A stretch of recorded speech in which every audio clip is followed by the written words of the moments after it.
You're listening to The Divide, a show about the differences between ideologies, geopolitics, faith, social issues, you name it.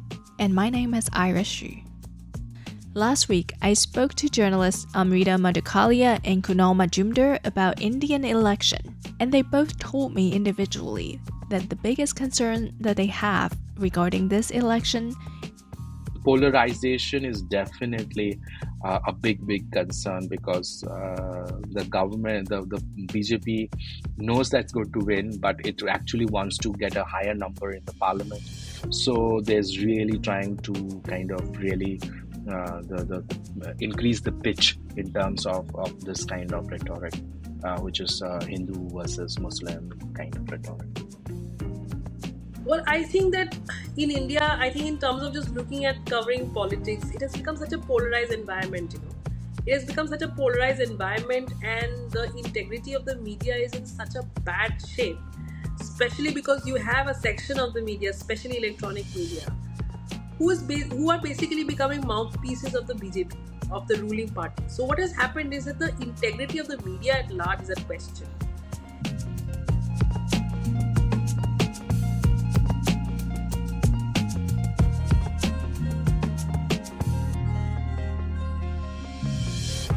Today, we're shifting the spotlights back to these two journalists and talking about the state of press freedom in India.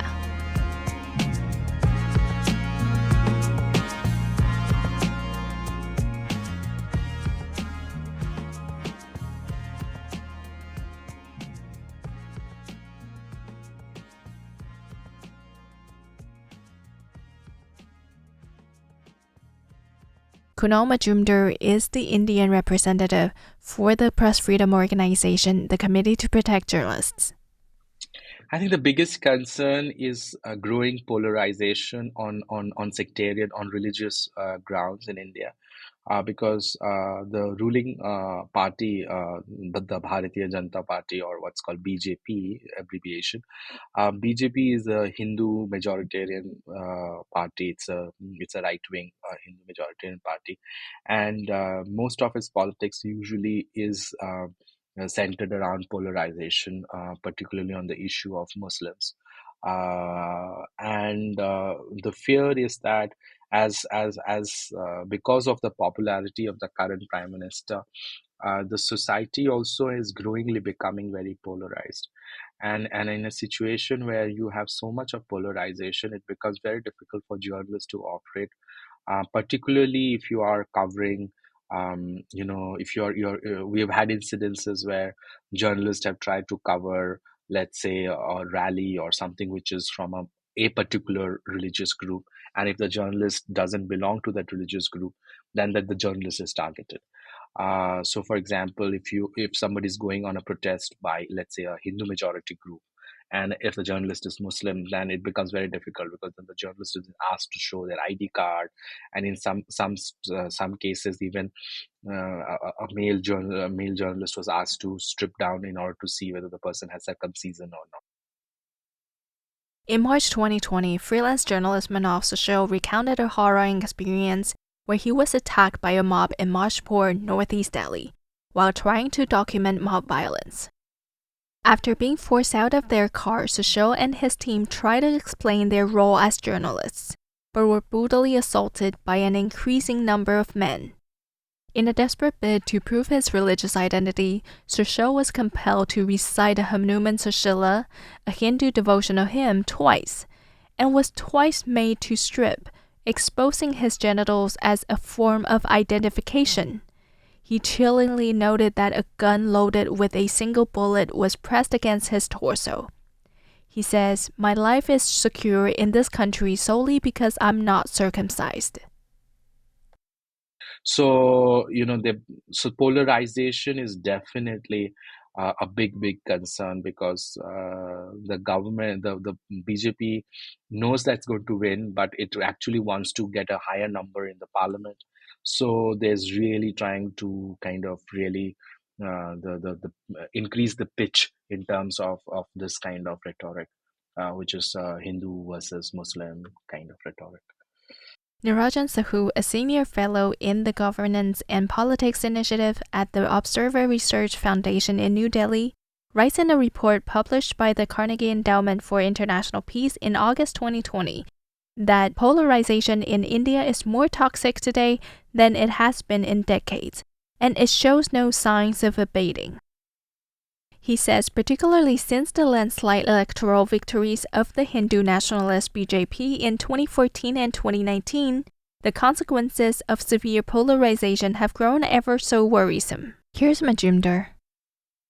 In terms of polarization, religion is definitely a major issue, but in some states, particularly in Northeast India, in neighboring places like Myanmar or Bangladesh, there's been issues related to ethnic community polarization as well. For example, in Assam, there is a polarization on the issue of Bengalis versus Assamese, Bengali speaking versus Assamese speaking. In places like Manipur, where there's been a lot of unrest, there is two tribes, basically Meitei and Kuki. There is a polarization. So polarization, however, in the mainland, it's of course mostly on the religious nature. But then, having said that, because we are a very we are a very feudal country, right? So there's a lot of difference, like there are a lot of communities, like there is caste driven community, there is language driven community. So there is always that fear of one community versus another. I was just recently this morning reading in the newspapers about Gujarat, which is in fact current prime minister's home state, where he has been chief minister for I think three terms, 15 years. There's been now concerns about one of the caste groups wanting to kind of so there's a caste based clash, not violent, but nevertheless there is. So it starts from something small and then triggers into big. Here's journalist Amrita Madhukalya. Well, I think that in India, I think in terms of just looking at covering politics, it has become such a polarized environment, It has become such a polarized environment, and the integrity of the media is in such a bad shape, especially because you have a section of the media, especially electronic media, who are basically becoming mouthpieces of the BJP, of the ruling party. So what has happened is that the integrity of the media at large is at question, and it's a very polarized environment. You're either seen as a BJP supporter or you are a Congress supporter. So this dichotomies that they're being created, this duality is being created, is a disservice to being a reporter, right? I have covered the Congress party for about 4 5 years, and then I now cover the ruling BJP. And I can tell you, at the end of the day, electoral politics is pretty much the same from either side. It's just ideologically different. You have similar people functioning from either side. This ideological wedge that we're dividing, and in terms, basically, I think, basically, you just if you go to like a village today, and if you say that you are a reporter, the first question they will ask you is, who do you work for? Then they will make their own assumptions on whether you are a BJP supporter or you're a Congress supporter. That's a huge disservice that happens to reporters who try to maintain their integrity. Reporters are falling over each other trying to support the BJP on social media. So, and if you see, when the BJP is in power, it is it is basic common sense that a reporter is going to look at a reporter is going to look at it's going to look at the uh, how to explain to you, the report card of the BJP, or it's going to be, you are always going to question the party in power. Tomorrow, if the Congress comes to power, we are going to do the same to the Congress. But somewhere in this last 10 years, you have this system where reporters are ganging on each other. Reporters are polarizing the environment themselves. It's horrible. The other day the Prime Minister made a very off the cuff remark about meat eating. So this is a time, these 9 days is a time when a section of Hindus, I wouldn't say the whole of Hindus, because again, you are a Hindu and you are non-Hindu. That's the differentiation, basic differentiation in India. You are a Hindu or you're Muslim or Christian or Buddhist or whatever, or Jain. But you're also divided by regionalities. What happens in Gujarat doesn't happen in Assam, my state. What happens in West Bengal doesn't happen in Telangana, which is, the different states. So regionalistically, you're different. So in Gujarat, or a section in Gujarat from where the Prime Minister belongs, and a lot of other North Indian states, this is a very holy time called uh, Navratra, where Chaitra Navratri, where you're worshipping the goddess, and because you're worshipping the goddess, you don't eat a certain kind of food grain. So it's a fasting of a certain kind. Now this time also coincided with the holy month of Ramzan, where the Muslims were, the Muslims were also fasting. Now the beginning of this Navratri season, the 9-day Navratri season, coincided with the ending of Ramzan. Now, when Ramzan ends, Eid happens, you tend to eat meat, right? Also, in regions like in eastern India, especially regions like Assam, West Bengal, Odisha, or maybe even in areas in south, this is the beginning of the new Indian calendar, the beginning of the Indian New Year. So people in these areas celebrate by eating and merrymaking. By eating, you're eating fish, you're eating chicken and mutton, and you're eating non-vegetarian food. So the Prime Minister made a very off-the-cuff remark, and that's part of his brand of politics, where he does polarize in a certain way, because it has paid rich dividends electorally for the BJP. It works for the BJP. So he tried to make a distinction of meat eating and not meat eating. And he said that the Mughals who invaded India had bought into this system of meat eating. And so it is, opposition parties, there was an opposition leader who was seen eating a fish. So he said his opposition parties are now trying to hurt Hindu sentiments. Now the Prime Minister is a politician. He is going to say these things. What are you going to do as a reporter? So one of India's biggest TV channels, one of the biggest anchors in one of India's biggest TV channels, ran with this story saying that, oh, like Hindu sentiments are hurt, and how can you, is this, are these people trying to hurt Hindu sentiments by eating meat in front of us? If they're eating meat in front of you, just walk the other way and go sit somewhere else and eat. Is this the reporter's job to ask this question on national TV, where that program is going to be viewed by millions? Does the reporter not have a responsibility of not doing, not not fanning this hatred? Why this polarizing? Why do they need to do it? I understand the Prime Minister is doing it. I understand the BJP. I mean, I don't understand or condemn them, but I do understand it's their electoral policy to do this, and they're politicians. But a TV channel, a media is supposed to be the fourth pillar of society. Like, you're supposed to be independent, but there is no independence left. It's very difficult to do or say anything against the ruling party. I mean, what people do not understand is, speaking something against the BJP doesn't make you a BJP hater, right? It doesn't make you necessarily a Congress lover. You might have the Congress in power later on, and then you're going to be questioning them as well. It's basic. But that is something, I don't know why it's missing from the conversation at this point of time. And most of it is not just the BJP's fault, it's also the fault of these reporters who are falling into line like this. So there, I think that challenge remains. You go anywhere you want to go to, but the first question they'll ask you is, "Kaun se side se ho?" Which means which side you belong to. So that, I think, for me, that it affects me. I feel that a reporter should remain like neutral, and should be able to do their stories in that sense without being labeled as a certain kind. On April 15th, just 4 days before India's general election, veteran broadcaster Ravish Kumar told the U.S. news outlet Voice of America that he thinks journalism is dead in the country. He says India's journalists have been intimidated by the government and don't ask questions because they fear backlash. Apart from polarization in terms of concerns for journalists, I think another big concern continues to be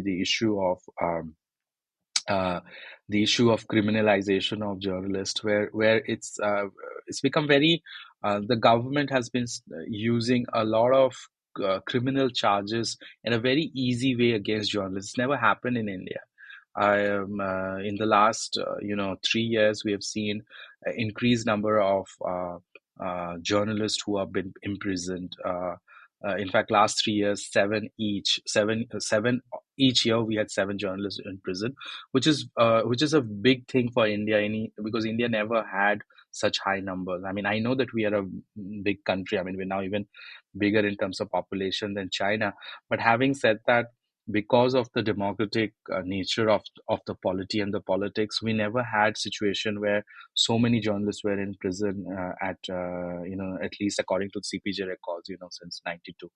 So they're a bit trigger happy in the sense that they've become very easily a criminal case is being filed against a journalist, which wasn't the case before. And also growingly, a lot of anti-terror, like the security laws, are being invoked against journalists again, which is something very rare. It started in the last 5 years. So currently, out of the CPJ prison census of 7 journalists who are in prison, 5 of them are actually being charged under anti-terror law. So that's become a big concern. And I think thirdly, another bigger concern is the digital area online. Online is journalists are getting trolled, they're getting surveilled, they're getting doxxed, and particularly women journalists. And that's just become like a very disturbing phenomena. So I mean, even if you do a certain story and if it's critical of anyone, you will have a group of people coming after you, kind of calling you names, giving you threatening you, giving you rape threats. And as I said, almost 9 out of 10 people who get targeted are women in India when it comes to online violence. Does online violence ever escalate into physical threats for these journalists in real life? So we've had a few instances where we know that journalists who have been targeted online have also had similar kind of harassment offline. So a few years ago, a journalist named Neha Dikshit, she's a former colleague of mine as well as senior from the university. She used to get a lot of threats, and then somebody managed to get her phone number and started stalking her and mentioning that they knew where she was. And the person was, whoever was threatening her, was clearly monitoring her. But, like, for example, she would stand in the terrace of her, or sorry, balcony of her flat in Delhi, and they would say that we know you're standing there. So they were basically stalking her, and then there was somebody attempted to break into her flat as well. So then, of course, she went ahead and filed a police case, and so we kind of realized that when you're not speaking about it, sometimes there is a sense of impunity. But the moment she went and filed a police case, and we covered the case, and it was highlighted in media, then the thing actually went down. So we've had incidences like this. There have been other cases where journalists who are threatened online are also, while they're reporting on the ground, are also getting identified. And then, they're getting surrounded by mob.